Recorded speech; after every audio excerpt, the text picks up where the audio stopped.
ቁም ነገረኛ ሆኜ ለቅሶ ቤት ሄድኩ። ለቅሶ ለመድረስ ማለት ነው።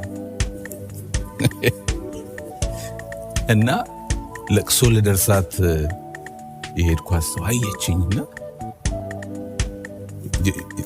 ሊትራሊ ነው የምነግራችሁ። ወሬው ስለኔ ሆነ ማለት ነው። እዚህ እኮ ይደርሳል ብለን ያላሰብነው ሰው ነው አለች አፍ አውጥታ። ክብር ለእግዚአብሔር ይሁን።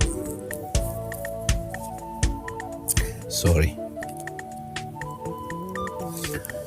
ከብዙ ዓመት በኋላ አንድ ቀን ቁጭ ብዬ መዝሙር ወደ ውስጥ መጣ። ዜማው ወደ ውስጥ ሲመጣ ትዝ ያለኝ ነገር ሴትዮዋ የተናገረችው ምህረቱ እያስደነቀኝ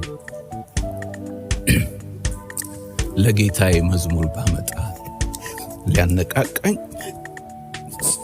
የአምላክ የመንፈስ ሊዳስሰኝ በእኔ ላይ መጣ። እዚህ አይደርስ ዋጋም የለው። በሰዎች አፍ የተባለን ሰው አይገርምም ወይ? በቸርነቱ ለሱ ክብር ጌታ ሲስ ሃሌሉያ። አዎ ለሌሎች ይታይ ዘንድ ትዕግስቱ፣ የትዕግስቱ ስፋት፣ የእግዚአብሔር የምህረቱ ስፋት ለሌሎች ይታይ ዘንድ ምሕረት አገኘ።